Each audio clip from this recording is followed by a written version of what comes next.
Le printemps social, c'est une formule. En tout cas, ce qu'on dit, c'est que dans cette période particulière, les questions sociales, elles ne peuvent pas être mises sous la table. Et donc, il faut que la colère qu'on croise tous les jours, qu'il y a dans les entreprises, elle puisse s'exprimer. Donc, c'est un appel à dire il faut que nos revendications soient entendues.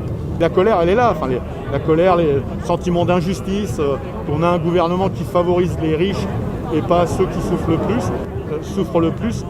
C'est là, quoi. Il y a vraiment une situation de colère larvée, mais en même temps aussi une certaine sidération des salariés par rapport à la situation et d'angoisse de l'avenir. Étudiants, lycéens, chômeurs et salariés, c'est tous ensemble qu'il faut Pour nous, c'est la 3e journée déjà de mobilisation des étudiants en 3 semaines. Et donc, c'est une journée de plus pour se faire entendre. Les premières journées nous ont permis d'obtenir des avancées. On a obtenu le restaurant universitaire à 1 €, le retour en cours 1 jour par semaine et la question du chèque santé mentale. Mais toutes ces réponses sont insuffisantes.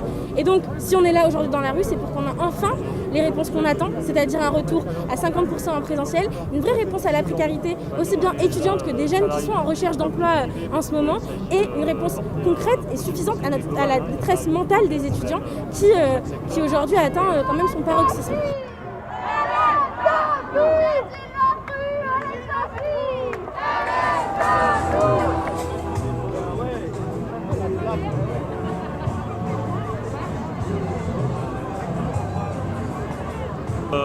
On est là parce que justement on pense que c'est le moment de construire quelque chose d'ampleur qui fasse intervenir les salariés, le monde du travail en général, les étudiants et la jeunesse évidemment aussi, parce qu'on est à l'heure de choix cruciaux pour l'avenir.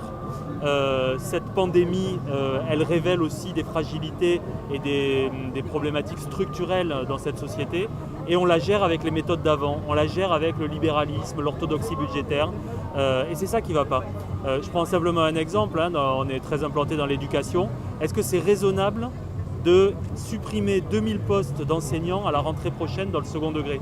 Alors nous, on a un collectif d'assistants à l'éducation mobilisés, on s'appelle Vie scolaire en colère. Des gens réclament un statut, c'est le plus important en fait, on réclame la titularisation. Bref, quand on est surveillant dans un collège par exemple, on a un contrat de 1 an qui peut être renouvelé que 6 fois. Nous, ce qu'on demande, c'est un CDI. En fait, on demande un vrai statut de fonctionnaire dans l'éducation nationale. Aujourd'hui, on sait très bien qu'il va y avoir des centaines de milliers de suppressions d'emplois, des boîtes qui ferment, des boîtes qui profitent de la crise pour licencier. Il y a des répercussions évidentes dans la fonction publique, avec des suppressions de postes qui continuent, avec des attaques contre le statut, avec l'augmentation du temps de travail, notamment dans les collectivités territoriales, des attaques sur le droit de grève.